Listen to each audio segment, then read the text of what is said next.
you need to dabble in that corporate world. You do need to get your toes wet in that corporate world, whether it's through internship or, full-time, but not full-time with the idea of, this is going to be my place for the next 30 years. 30 years, right. If you barely get 5, you're lucky. Yeah. But I do think you need to dabble so you can understand and know what the world's expectations are.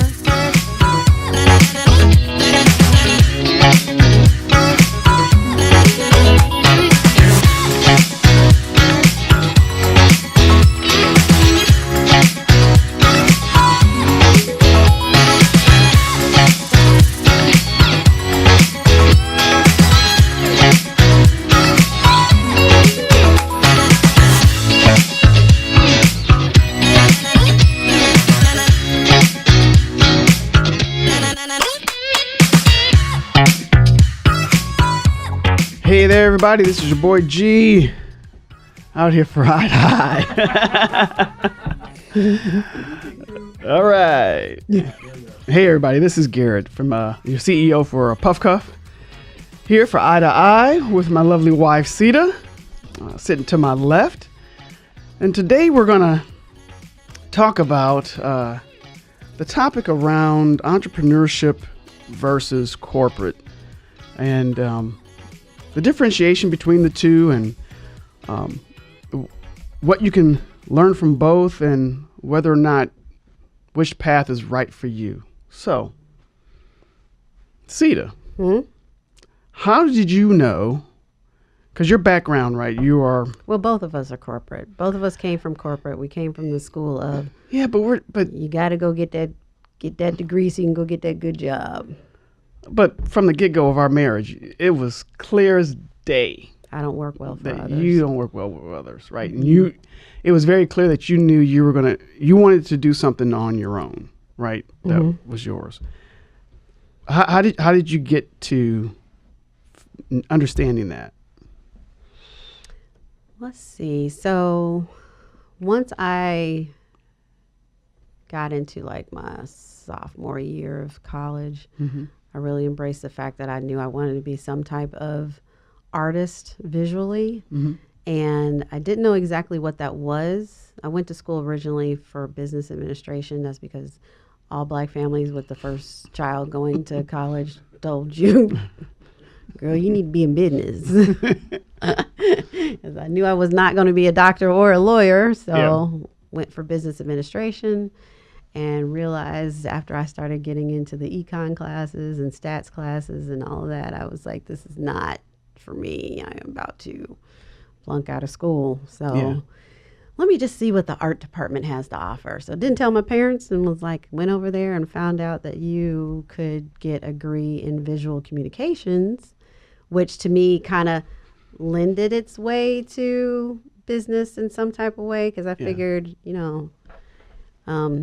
I might starve being a painter or getting a degree in sculpture. Yeah. Not to knock anybody that does that, but did that. But I was like, no, my parents are really going to flip if I don't do something that can at least prove that I can go get a job from someone. So did that and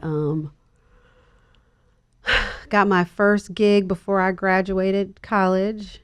Worked there for about a year and a half and realized that even though I was sitting at a desk from 9 to 5 for $24,000 a year, that they had freelancers coming in doing the same thing that I was doing, and I was seeing what they were billing out per hour. And I'm like, what? Why am I sitting and why am I not doing this? And I am as good as or better than they are. So right. I was like,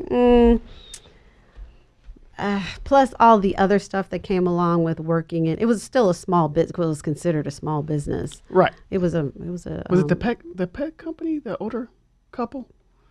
That you were designing for? What was that? Pet company. They weren't pet. Gosh. No, this was Maxwell Partners. Right, Maxwell Partners. Didn't they design? No, they had a son who tried to make a cartoon.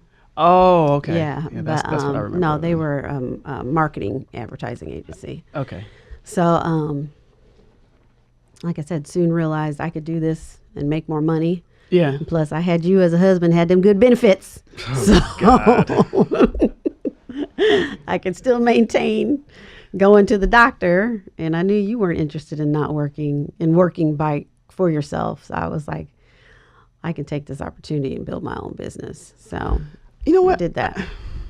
And the interesting thing is when I reflect on it, in my path to entrepreneurship, right?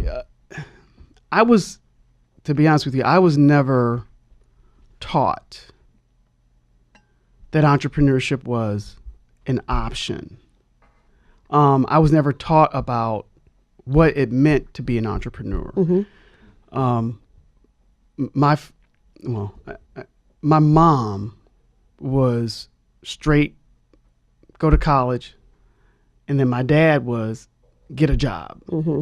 So what happened was we ended up merging the two thought processes, and it was go to college and go get a job based on what you went to college for. And it had nothing in the conversation around, no, yeah, you can go get something, a degree or whatever, but you can still work for yourself. That wasn't. No. And the closest that I can recall when I was young of any form of what entrepreneurship looked like was my parents were heavily multi-level marketing. What was it? They were Amway. Amway. And Woo!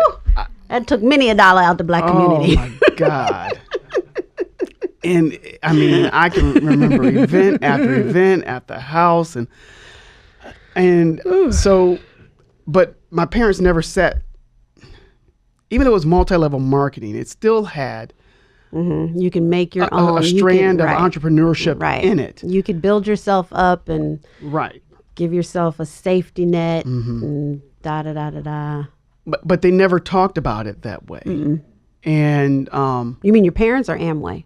My parents, okay. right? Because I mean, I was in junior high, high school while they were trying to do Amway, and so I really wasn't taught about entrepreneurship, really, to be honest with you, or the thought process until you and I got married, because it just wasn't front of mind, right? Because at the time, I mean, it was about go ahead and get your engineering degree, go get a job, and okay, well, that job's going to pay for your master's, so get your master's and stay within that cycle of working corporate, right? But then marrying you, just because you had that let the light shine thought process, it was just like, oh no, that makes sense.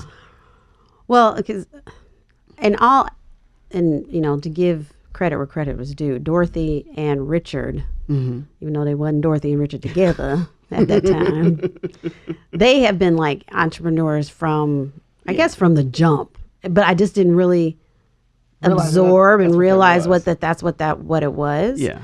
So, I mean, my mother always had I should say when I was little, had a job, but she always had side hustles, whether it was cooking or sewing or something was always bringing her extra income on the side. But I don't think she really grasped that as a business either. And then my father, he, I remember I had to ask him, he was a tax accountant and always had his own tax business. But he didn't start there. He went to the Air Force. Yeah. And I don't know he was at McDonnell Douglas, right? Right, he was at McDonnell Douglas. But he still had the tax business on the side as a side hustle while he was at McDonnell Douglas. And then when he got laid off there, that's when he went, 100% into being Richard the Tax Man. So he was of St. Louis, Missouri, down off of Euclid Avenue. Richard's Tax Service. But the interesting thing, though, man, thinking back, being laid off forced him to go full time into entrepreneurship. What did that happen? What do we know about that? Right. What do we know about that? Yeah, we're gonna have to dig a little bit deeper into that. And I'll tell y'all a little bit more extra. in just a minute. But yeah, that's pretty much. I mean, I think I've always had it in my blood, even from Mama. I mean, she was babysitting as her side hustle. Right. So, but we can go into, what we learned and from the folks that did it and what corporate taught us when we come back. We'll come back. See you guys in a few.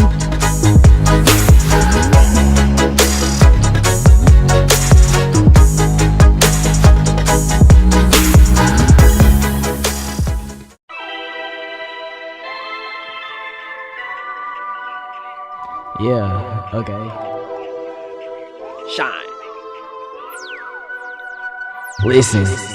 I got a puff cuff in my hair and it's clear. It's clear. Try not to interfere with the facts I'm about to share. People Love it. They love it cause there's nothing to compare. And when something does appear, it's not real, it's a fake, have no fear. It works with dreads and works with curly hair. You won't go through the wear and tear of using benzo. Yes, I swear you might just have a love affair. And I'm not saying that you should be well aware. The thing might end up in your thoughts and in your prayers. The perfect ponytail, no stress, no pain, no holy grail. Tired of messing around with these bands, go take a hike, go hit the trail. The perfect ponytail, no stress, no pain, no holy grail. Tired of messing around with these bands, go take a hike, go hit the trail. I want you to hear. Listen. That this one is clear. For all of you color-haired people, we want to see all that vibrant hair twinkle. Shine. Wake up, puck been done. This is the one who begun. The dreams that became the bronze in the brain, the change of the game, the company name. The perfect ponytail, no stress, no pain, no holy grail. Tired of messing around with these bands, go take a hike, go hit the trail. The perfect ponytail, no stress, no pain, no holy grail. Tired of messing around with these bands, go take a hike, go hit the trail. Love it.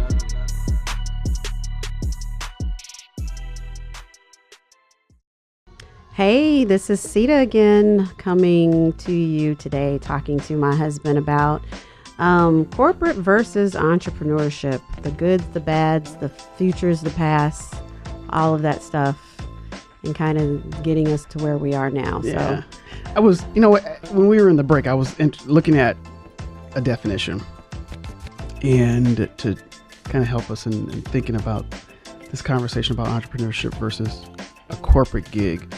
It says entrepreneurship is the act of creating a business or businesses while building and scaling it to generate a profit. The more modern entrepreneurship definition is also about transforming the world by solving big problems. that puts a little bit more pressure on you.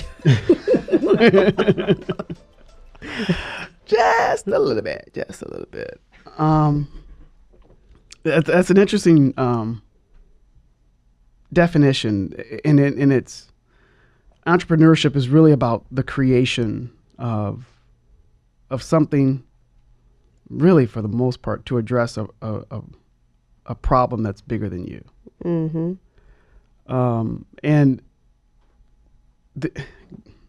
being a product of corporate environment,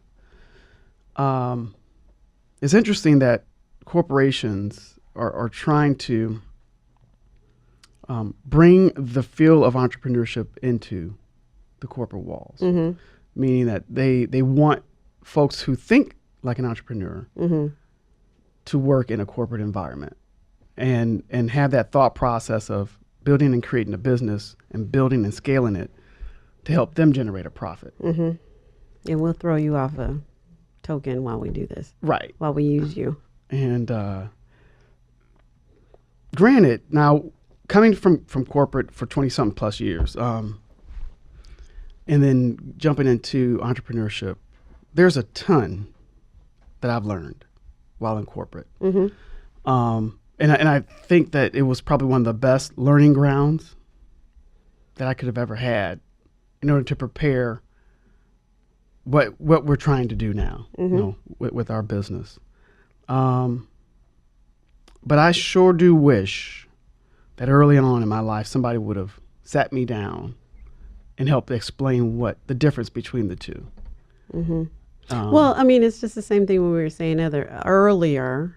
People don't know what they don't know. Yeah. And from our parents' perspective, they came out of a generation from their parents that their parents weren't allowed to go to college. Yeah. Their whole part of the American dream was, after, segregation was over with, and, now you have the opportunity to learn at these, institutions that you've been denied for years and years and years.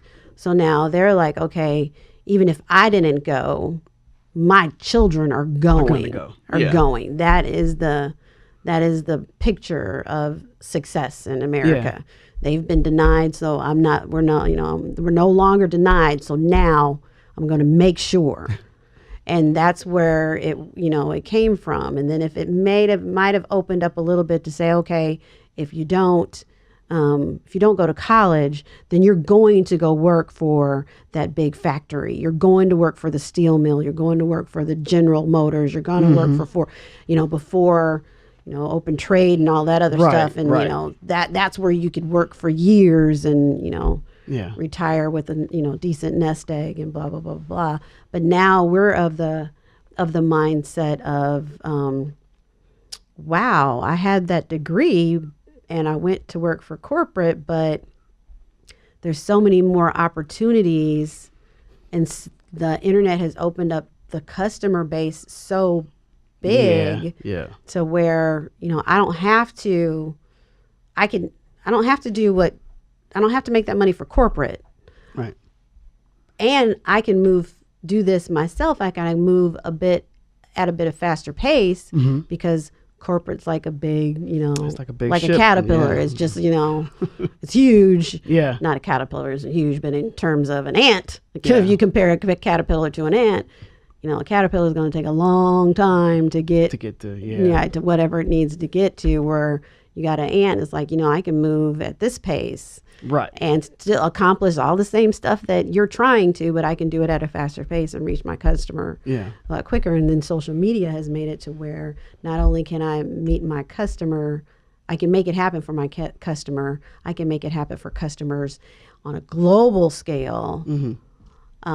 So I think we have a lot more opportunity and options. Now our kids, we're just saying for our kids, we're not preaching school.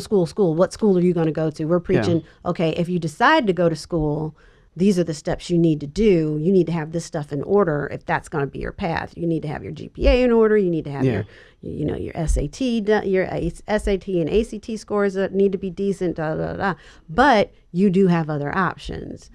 And we're not so rigorous. And then the generation behind us, 2 generations behind us. Yeah.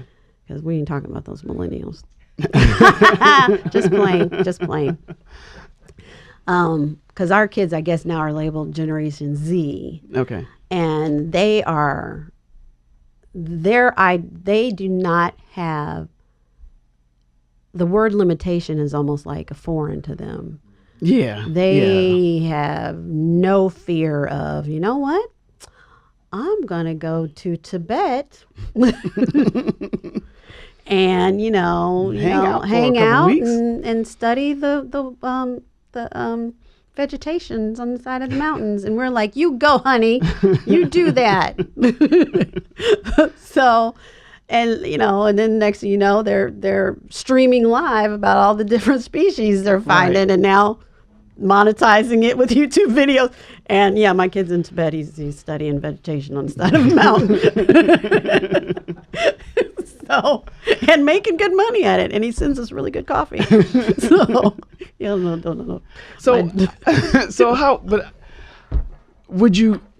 what kind of advice though would you give, a graduating senior or junior who has one more year of high school and they're trying to decide entrepreneurial route, corporate route? How would you advise them? I honestly, just like we were talking earlier, you need to dabble in that corporate world. You do need to get your toes wet in that corporate world, whether it's through internship or, full-time, but not full-time with the idea of, this is going to be my place for the next 30 years. 30 years, right. If you barely get 5, you're lucky. Yeah. But I do think you need to dabble so you can understand and know what the world's expectations are. Yeah. And that you can meet those expectations. Yeah. And then as well as know the ins and outs, because I'm sorry, generation, what are we, X? We're Generation X. what's above us? Baby boomers. Mm-hmm. Baby boomers are still running it. We're next in line. Yeah. We don't have that mindset of what Z is like, but they're going to have to work for us a little while. Yeah. In order to, you know, learn how to crawl and then to walk. And so you need to know, and you need to be in it to be able to speak our language and know our mindsets and be able to, you know, relate, I think. Yeah. But then at the same time, the amount of years that we invested in school, I don't think are I could have got my degree in 2 years. I mean, Yeah. in all honesty, I did not have to, even though I was on the 5-year plan. But the stuff that I use now that Yeah. I really came away from school with needing to be able to be who I am right now, You could have gotten 2 years. I could have gotten 2 years. Yeah. Thank God for a nice, you know, for that Kappa Nairobi that got me through finance. If it wasn't, I ain't gonna, you know, I'm not advocating cheating, but I got through the class. I don't speak math right now, nor do I want to, you know. And then as far as I'm as good as my cell phone when it comes to math. And when it comes to the whole theory and understanding design, I didn't get that to my last 2 years of college, but you know, there was 3 other years that I dedicated Right. to Yeah. that. So I think they can jumpstart life a lot sooner, but they still have to be able to get some of that corporate experience, if we're going to call it corporate, in order to be able to like know what you want to do, know what you don't want to do. Yeah. You know, Well, I mean, because that's my opinion. well, no, that's a good opinion. A real good opinion. I mean, as I was going through the corporate world, and I still apply this thought process now, is that every opportunity you're in is not just for that point in time, right? It's always preparing you for Something else. what's coming next. And it's like getting the tools and putting them in your backpack, right? So when I started out as a software, first of all, as a mechanical engineer, the low-level mechanical engineer, then went into software design and testing, and every jump was me getting tools, putting it in my backpack, and preparing for what was going to come next. So when someone is thinking corporate versus entrepreneurship, I completely agree with you that you should spend some time in a corporate setting, and if you're fortunate enough, a corporate setting that will almost directly link you to what you want to do as an entrepreneur. So that way you can get all of the best practices and the thoughts about what it takes to run a business or to operate within that space that you want to be an entrepreneur in. And your learning curve, once you start to dabble into the entrepreneur lane, is a lot less than what it would be if you just went cold. So you have, in other words, you're building your foundation for Yeah. your business. Yes. And that's very true. That's very true, because even if you have to, never mind. I'm gonna leave that one alone. Yeah. I ain't gonna tell you how I got my Mac, but Yeah, no, we don't want to do that. but yeah, getting those tools and those building blocks in order to be able to, you know, help you move along the small business entrepreneur. Because I mean, a little faster. with everything that I learned at my previous employer, You don't want to say anything? no, No, just put them out on Front. We'll put them out on Front Street after the break. right? No, yeah, Because they don't know what they lost. We'll be back. We'll be back. See you.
Hey, y'all, this is Garrett from Eye to Eye. Bring y'all back in. Sitting here with my lovely wife, Ceata, talking about entrepreneurship versus corporate. And we ended the last segment kind of talking about my previous employer and me not really wanting to say their name. And, you know, yeah, see, my wife wants to put them on front. But I just like the way I sound when I whisper in the Is that mic. what it- That's what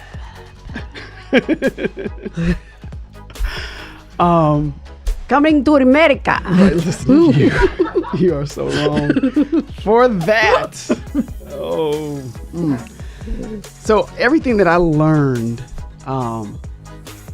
literally within the last 4 years of my career, at that company,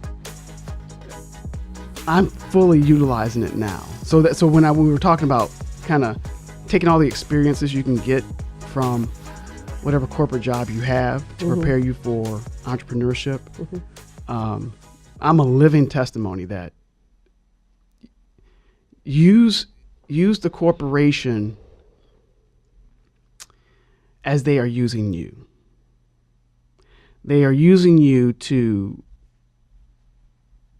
produce, think, serve, and do everything in your power to benefit them How to grow their bottom line. and grow their bottom line. And so they're exhausting all of your time to grow their bottom line. And if you're not, you should be thoughtful enough to think, okay, well, you know what? Then how can I maximize? If they're going to take all my time, how then do I maximize to get the biggest value for myself out of what they're providing? Whether it's, you know, you're getting your PMP through your corporation or you're getting certain certifications and so forth. Yes, it's going to benefit them, but it can also definitely benefit you in your own space. Yeah, because I built my website while I was at. Right. See, you utilize your resources, but Hey, I made sure I got all my stuff done, and I was staying late, but Puff Cuff website got built while I was on the job at Harper College in Palatine. So, but then I give them the credit. I do. I say, you know, a lot of what catapulted Puff Cuff in the very beginning was me using my net, you know, the people that were in my circle when I was at Harper to help, whether it was connecting me with SBDC. One of the interns at the time, she was the one who drew my avatar, my Disney princess. One of the guys who was their web developer, he helped me build the site, you know. Yeah. So you took full advantage of I probably owed him some money. Maybe we're not gonna go that far. You took full advantage of the resources at your disposal to help further what your entrepreneurial desires were to be. Yes. And I'm a firm believer that utilizing those resources to help build you up, because, for example, in my case, and now that I'm really thinking about it, in my father-in-law's case, you don't know when corporate America is going to say, yeah, it was nice having you, but deuces. Peace out. Right. And if you, it took a minute, like, for me to realize, well, dang, all the tools that they gave me, everything that I learned after I got over my madness and being angry and being upset and so forth, could easily be transferable into the company, right? And to becoming a full entrepreneur. And God has just truly just kind of blessed that and blossomed that direction. So my advice to those who are challenged with the thought of entrepreneurship versus corporate would be do it. Always, definitely do the entrepreneurship. But you need to there's some stuff you need to learn first before you jump. No, because nowadays you can be your own brand from the jump. You can start being your own brand in high school. Okay, right. Yeah, because you need to learn some stuff. you need to learn. You can't be your own brand. Don't get it twisted. You can. That's a whole nother conversation. Yeah, we had a spirited nephew who had some thoughts of wanting to be his own brand and didn't have a plan at all about how he wanted to be his own brand and kind of just company. Pulling out what sounds good out of conversations. But we do know, like, there is a kid, and our we have 15-year-old twins.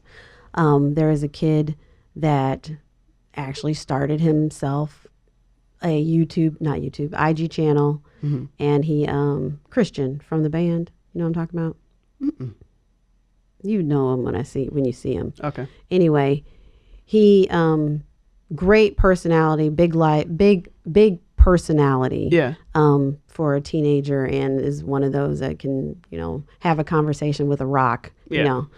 So, and he basically started to promote himself and started putting videos out there and this, that, and the other. So, in other words, he started now. He did create himself as a brand, but he put action behind it. He just didn't say, this is what I want to do, and hopefully the world will come to me. No, that's not how it works. Yeah. You can use social media to get to the world faster, but you still have to put all of those, efforts and everything behind it. Now, Christian's a little different. He hasn't worked in corporate yet, but he has started putting himself out there to the point where certain entities are starting to pay attention to him. Mm-hmm. And there's you don't have to necessarily go through a talent agency now. You can surf Instagram, and if you're the right look with the right amount of followers and doing the right thing, you could be discovered by anybody. Yeah. Hence, tres hombres. So. Yeah. Y'all need to look up that tres hombres. Tres hombres. But so, it can be done, but the point is, what both of us are saying is, you have to. It's not this whole add water and stir that it just happens. Yeah, no, it's not. It's definitely not an instantaneous type of overnight type of thing. For entrepreneurship. It ain't even a long weekend. It's not. Oh man! But I mean, I still there's this value when it comes to corporate, just as there's value to being a straight entrepreneur. And just like Isaac was saying, it's really about your personality, because some people are they are corporate people, right? That's what they want to do for the rest of their lives, and they're happy with it, and working for somebody else, and not having to deal with what they may consider the challenges of being an entrepreneur, and that's fine. But there are some who enjoy, I call it the adrenaline associated with being an entrepreneur. There's something that motivates you more to get up and do for Puff Cup than you ever would be. My feeling of me when I get up in my day now, the level of adrenaline that I feel is completely different than when it was when I was in corporate America. Completely different. And to be honest with you, even though I know... Tell folks what you were in corporate. They don't know. They just know that you my bad. work for... So I was... so for the last 23, 24 years, I was in IT, and started at an IT firm. Well, I started at General Motors for mechanical engineering, got my master's in computer science, moved over to Lucent Technologies, and then ended up going to Allstate, and then ended up at Bank of America. And when I transitioned with Allstate into Bank of America, that time I was in IT in the leadership role, from manager, senior manager, director, all the way up to senior vice president when I ended up at Bank of America. And so that... so he know what he doing. He has some experience. He got some experience. So, I mean, and I enjoyed what I was doing in IT. I think I probably enjoyed the most part about the leadership side of things, but I know what I was doing, because when I ended up leaving Bank of America, I was leaving, a $54 million budget, workforce around the world and all that good stuff when that happened. But the level of stress that I felt at the end of my time with Bank of America versus the level of stress that I feel now is night and day. Night and day. Even though I know that realistically, more rides on my shoulders now than it did with Bank of America. Because now there is nobody else. That's what I was going to say. There's no one else I can turn to. Because I can't do your job. Right. So and it's about me producing, but it's the fact that what I did, the things that I did at Bank of America that I enjoyed doing, I'm doing for myself, and I know I can do it, eyes closed, without a problem. And so that's why the stress is gone, because I know I'm gonna produce. That's not the question. And so I think that too. I'm sorry, I No, go interrupted ahead. you, but I think that also is a thing that you had to get used to, because in corporate, there's usually somebody you can hand it off to, or you're waiting for someone else to give you the answer you need so you can go on to the next thing. Or finish the process that you're doing. It's usually waiting on different variables to come to you. Or now it's like, shoot, I'm not only all the variables, I'm the equal sign, I'm all of that. So it's a different type of hunger, I guess, that you kind of wake up with. That you're like, I got to get this, and this accomplished, because there's no telling what's going to be thrown at me tomorrow, and there's only one of me. So we're looking at adding minions. Because then you figure out not incorporate in entrepreneurship, I cannot do everything. You can't do everything. And that's another topic about the fact that you can't do everything. And you shouldn't do everything, because you can't do everything well. Right. And so you should bring in the smart minds to surround yourself, so that you can, in the end, get done what you need to get done. And so, in hindsight, for me, I'm grateful and thankful for the path. Because in all actuality, we wouldn't be in Atlanta if it wasn't for Bank of America. Yes, we. You're right, because they gave us the freedom. They opened the door to be like, you guys, and made it easier. Right. Yeah. They made us right. We were coming to claim our 40 acres and a mule, and realized we didn't want that much land. But an acre and a half. Right. We just want an acre and some sidewalks. But then it was like, also, Atlanta has been such a great place for us for Puff Cuff. And the people that we're meeting and talking to, and the teams that we, members of our teams that we've built just because of being in Atlanta. And that's a valid point, right? So that people who are listening can understand that when you want to become an entrepreneur, and it's almost the same thing within corporate America, you need to surround yourself with like-minded folk. Right people. And Atlanta has surrounded us with like-minded folks. From an entrepreneurial spirit, which has allowed us to just really blossom, in that mindset, and I'm so thankful for that. So we'll have to continue this conversation on the next end. So we'll talk to y'all in a few.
Hey, y'all, we're back. This is your boy G. And with Eye Ceata. to Eye, coming to you talking about entrepreneurship versus corporate America. I see we have someone who would like to ask a question. Anybody in the audience? Me. So my question is, do people not know themselves? Is entrepreneurship something about knowing yourself? Do you like finding who you really are? Yeah. Yeah. It'll either show you who you really are Or show you who you really ain't. or show you who you ain't. But yeah, you know what? I think people should really do some self-reflection and digging before they jump into entrepreneurship to understand whether or not it's really for them. Because, you know, if you're not, it's almost like being a thrill seeker, right? There are certain people who, because of the adrenaline that's associated with going skydiving or cliff jumping or parkour, right, doing all those things that they know that they're good at, and they don't fear it. If you're not the type of person that is comfortable with change, that's comfortable with the unknown, and really comfortable with what you bring to the table, entrepreneurship may not be for you, in my humble opinion. What do you think, sweetheart? I agree. I totally agree. But y'all, it's always a but. But After 23 years, I wiser. still get that but. No, I mean, I don't really have anything. I mean, it's just another illustration. Just like I know I am not to be a surgeon, you know. I think surgeons and nurses and all, I think you're born to be that. That's something that you don't just like grow to like. Right. Yeah, you don't want one. Right. You don't want one cutting on you that just grew to like it. Right. It doesn't really like, yeah, it's okay. It's all right. No, you know. But I think that, you know, I think it's in more people than not. I would agree with that. Because, I think a lot of it, people just have, you know, whatever fears, including us, of what they think they can't do or they need somebody else to do. Yeah. But I think the advantage of what we have is we know when we sit back and look on, dang, we've accomplished quite a bit versus I'm just getting out of high school and I know I can do it. So, I mean, for us to look back, it's like, you know, we've done this, and this. It's time to shed the fear and just let's do this. And knowing that it wouldn't be easy, but I can tell you that, I mean, I was also under the influence of Shark Tank and all that, you know, thinking all I need is the one person to recognize, and I've, you know, recognize this product or see this product, and I've been doing this for 2 years now. How come no one has recognized me? I've been, you know, how come I haven't made my first million yet? Right. And, you know, there are some companies that happens to, but believe me, they will have, you know, growing too fast is also a growing pain. Mm-hmm. Yep. So, and, you know, believe that TV is make-believe.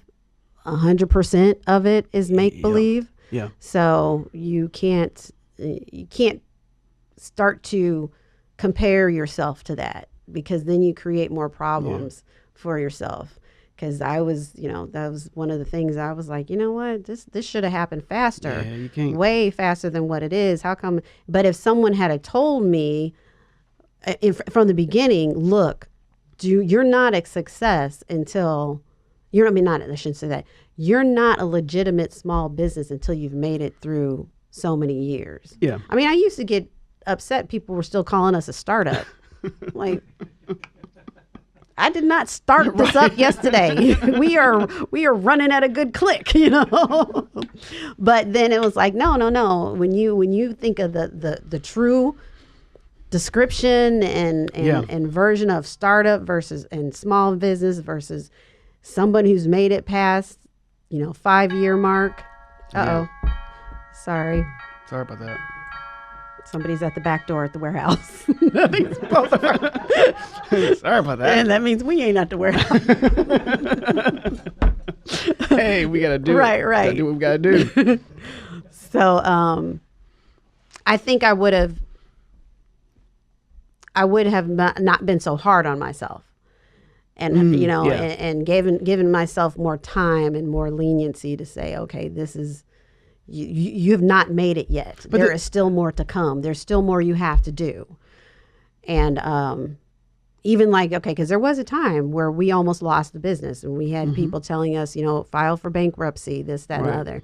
And I know I was, and you were like, God ain't told us to file nothing. So you can keep that advice. We about to make this happen, because I'm sorry if I'm not going to go there. If there's other folks that have been successful and they didn't have a father to lend them $1 million as chump change. But there is enough money in this world. Somewhere, somehow, we are going to make this happen. Yeah. And it literally was praying and finding the right person to say, okay, I see you've got something. This is what you need to do in order to not lose it. Right.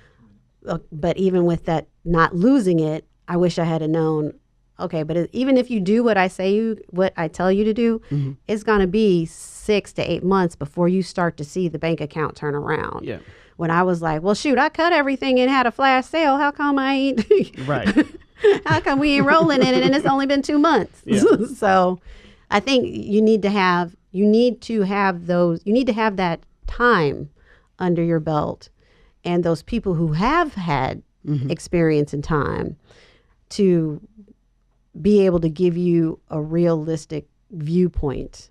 Yeah. And you have to be open to receive what those folks are going to tell you. Right. Oh yeah. And respect them for right what they have achieved and done in life and everything else. And not get mad at the fact that they are, because you really want them to be blunt and honest with what you need to do in order for you to succeed. And they, we were fortunate enough to have a gentleman that was he was blunt, honest. He had no skin in the game, and he corrected our path and told us, no, you need to cut this, sell this, do this. Cut them. Right. in order for us to get to the black, even get close to getting out the red into the black. Right. And that was what we thought was going to be a painful time, but everything just works. It hurt. It hurt. But it was like, but the blessing was we were able to we were able to do it in a period of time where it needed. I still had my 9 to 5. Right, it needed to be done. We had no clue that once we got out of that, Bank of America was gonna be like, exactly. Love we had no clue, but I ain't got no love for you. But the thing is, we went through that pain during the last season of Bank of America, right? And it literally prepared us for after. And so, yeah, I mean, yeah, it hurt, but I would rather have gone through that hurt. So now that we know, right.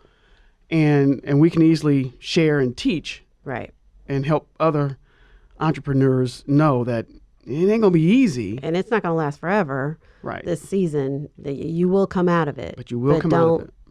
Don't think it's just a matter of, There's so many people that think that it's just you just like break the glow stick and then it glows. No, it's gonna take some time. Yeah, it's gonna take some time. But I'm happy. You happy? Oh, I'm more than happy. Oh, okay. I'm joyous. Joyous, not joyous. All right, we are coming up on, I guess, our last segment. So we will be back in just a jiffy. All right, see you. Can we do that one time? This was the last segment. Okay. Oh. So we got to say bye? Yep. Wow. What did Mr. Rogers used to sing at the end of the show? I forgot. That was a long time ago. That is a long time ago, but That's in the beginning of the show, but I'm glad you all are our neighbors. And thank you so much for listening to another podcast of Eye to Eye, from idea to invention, a podcast for inventors and small businesses, presented by Puff Cuff. No, your name is Garrett. Oh, Garrett. My name is Garrett. And Ceata of Puff Cuff LLC. And as we always say, take care. Be a blessing. No, dude. Take care. Be blessed. And be a blessing. There you go. See ya.